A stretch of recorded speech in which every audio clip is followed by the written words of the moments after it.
Hi guys. Today I want to talk about something which I see a lot in my students, something that hurts me a lot.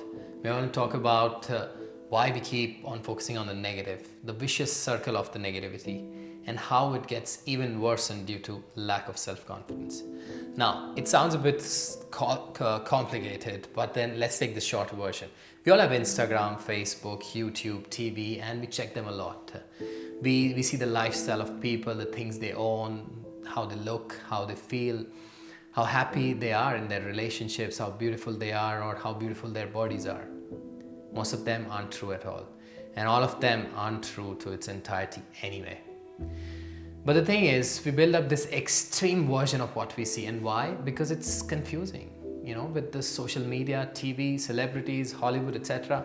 There's so much stuff out there that it becomes really confusing, and it's so perfect and ideal that slowly and steadily it all starts becoming farther and unreachable.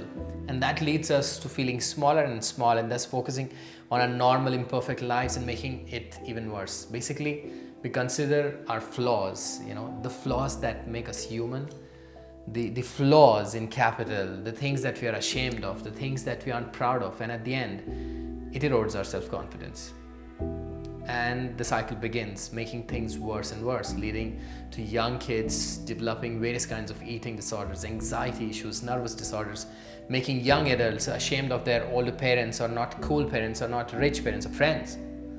And I'm including the adults when I say that these superficial aspects are now present in all our relationship, and it's not okay. We can't talk about everything in one single sitting here, of course. So let's divide this topic into a couple of smaller ones, and let's begin with a story.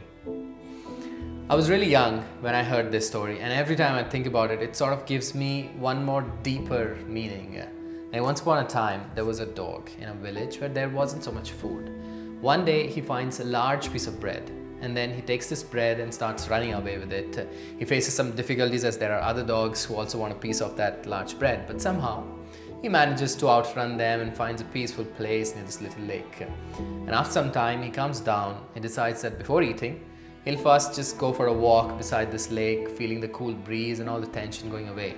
Then he pauses and thinks, you know what, I want to have some water. And then I'll have this bread in this calm surrounding. So he walks into this lake and looks down into this water, and hey, he sees another dog which has a bread in his mouth, and this dog was looking back at him, and it seemed to have like a larger and a thicker piece of bread. So in the heat of the moment, our dog decides to bark at this other dog and to scare him in order to take his bread. Needless to say, as soon as our dog barked, the bread fell in the water. The same bread that he had fought for, he had run for, falls in the water, and before he could even understand, the bread was now going towards the lake bed, and all he could do was stare at it. And just in the snap of a finger, all those dreams were going away. A bit dramatic, eh?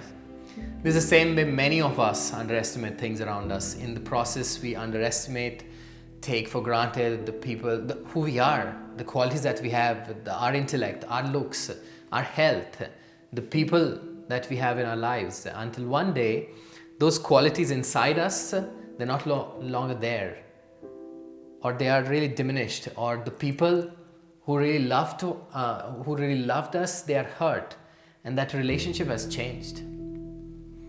Again, I know, a bit dramatic, but for what?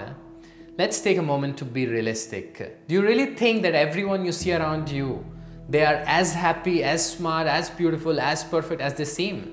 No. It's not at all true. You are overestimating it. So stop doing it to yourself. Look at yourself and who you really are. Accept yourself with the flaws. You know why? Because all the people around you, they like you because of these flaws. You like the people around you because of their flaws, because that's what makes people people. And you are you because of these flaws, and you are special. Needless to say, I have to say this. This doesn't mean you don't improve and keep fighting to become the better version of yourself. Everyone who knows me will tell you, I keep yelling and screaming about becoming the best version of ourselves every single day. Not in comparison to others, not at all, but the best version of ourselves, because we are perfect today. In the present we are perfect, and we need to learn to be happy in the present, to enjoy the now, to not take everything that we have for granted. We are lucky to have what we have, whatever we have, big or small. We are happy. We should be happy. We should be able to count our blessings and the people that we have around us. This is how we can be happy, not by comparing ourselves to these lies, or even if they're not lies, something which are over exaggerated, which we see on the TV and the social medias of the world. Come on, be realistic, be happy, count your blessings, don't torture your loved ones, stop doing what I'm doing also, like don't over dramatize, and most of all, let's not be that dog in the story. Be confident. You're perfect.